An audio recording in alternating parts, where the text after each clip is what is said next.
Hello, I'm Alistair Stevenson, and today I'm doing a head-to-head review of the Sony Xperia Z and the Nokia Lumia 920.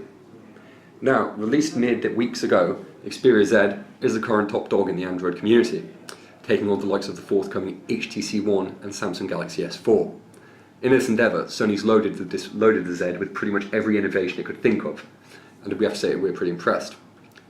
Look at Nokia Lumia 920 is a little bit more established, and thanks to the Finnish phone makers buddying up with Microsoft, is the current flagship and poster boy for Windows Phone 8.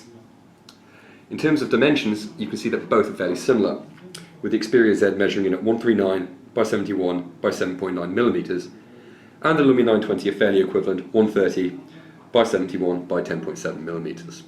However, of the two, the Nokia Lumia 920 is far heavier, weighing in at a back-breaking 185 grams, making it pretty much the heaviest smartphone we've ever had in our hand.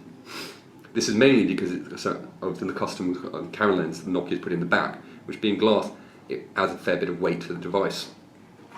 Sony Xperia Z, by comparison, weighs in at a more modest 146 grams, which, while not on the same feather-light scale as the iPhone 5, which weighs 112 grams, means it is a lot lighter. However, despite being lighter, the Xperia Z is IP57 certified, meaning it is tougher than the admittedly still sturdy Nokia Lumia 920. As you can see here, it has plugs covering all its ports, which makes it waterproof. And thanks to its IP57 certification, means it's, as well as being scratch and bash resistant, is also dust resistant. This means this is one of the most toughest and most enduring smartphones currently available. Another big debate is the two screens. The Xperia Z comes loaded with a 5-inch 441 pixels per inch display, complete with Sony's custom Bravia technology, whereas the Lumia 920 features a 4.5-inch 332 pixel per inch display loaded with clear black and pure motion. Now, picking between the two, we would say that when viewed directly, the Xperia Z does look a bit nicer. The Bravia technology is the mobile version of the same stuff used in Sony's TVs, and means that when looked at directly, the display is brilliant, having great clarity, brilliant colour balance levels, and generally looking absolutely fantastic. However, it does have a few issues when being used in more adverse conditions. As you can see, when we tilt the display, its viewing angles aren't great. We're thinking this is because of the glass used to coat the display, which, as well as having bad viewing angles, also means that it is a bit prone to picking up glare. Used outside direct sunlight, we've regularly found that the display becomes all but unusable. But still, considering the fact you can use it in a monsoon, it's a bit of a trade-off.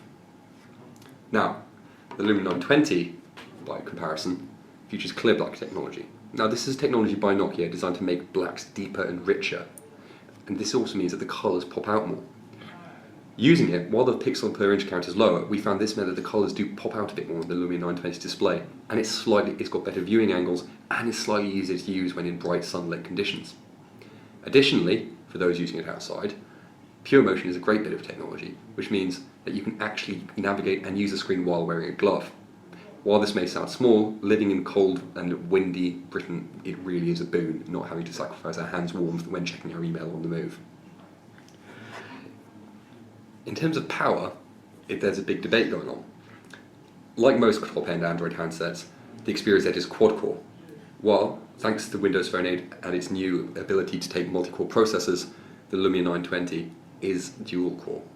Both feature Qualcomm processors. Z has a 1.5 GHz quad-core one, while the 920 has a 1.5 GHz dual-core Qualcomm processor. However, thanks to the Windows Phone 8 operating system, we found that the Lumia 920 is able to match the Z on performance. Doing speed tests, loading web pages, videos, and playing fairly power-intensive 3D games, we never suffered any issues on either device, and would say that they are both powerhouses, and are really, really impressed.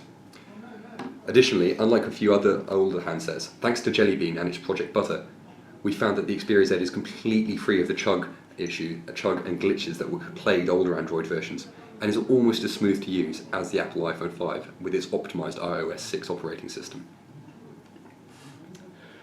Moving on to the next big debate, the two devices are both designed to have excellent cameras. Now, the Xperia Z comes with a 13.1 megapixel rear camera, which comes with Sony's own custom camera technology, the same stuff used in some of its actual bespoke cameras.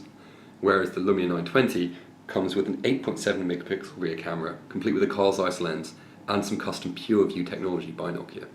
Now, don't get confused with the pure view technology used in Nokia's 808 pure view camera a few years ago. This is not the same 41 megapixel technology. Instead, the pure view in the 920 refers to the floating camera lens it has. Now, this means that the 920 is far better at dealing with video, which even when being shaked comes out smooth and looks a lot better than that taken on the Xperia Z.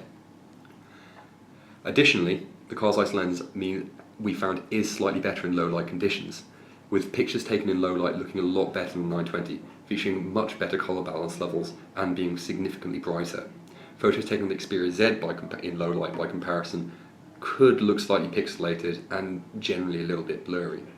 However, in normal lighting, the device is difficult to pick between the two, and we found that both devices, photos taken on either device, even when blown up on massive displays, still looked great, and we couldn't fault either.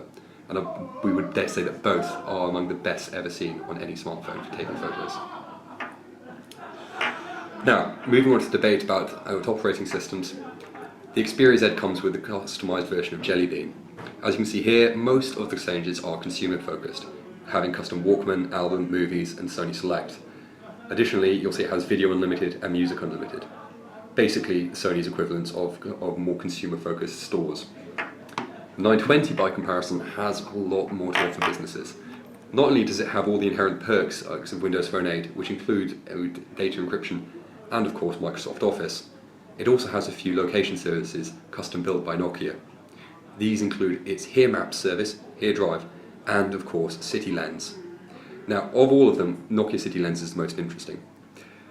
City Lens is a nice little bit of technology that offers an augmented reality display showcasing things in your immediate area using the device's camera. On offer, you can see it does everything from food to hotels to shopping to local transport. Being journalists used to not knowing where we are in the new city covering an event, we found the service is great, with it offering an immediate display about what's around us and where we need to go. For this reason, while we would say that both devices are great for consumers, for business users we'd have to recommend the Lumia 920. However, things may soon change, and a new top log might enter the smartphone world with the advent of the HTC One and Samsung Galaxy S4 on the horizon. Check back with us then for coverage of all the new smartphones. I'm Alistair Stevenson, thanks for watching.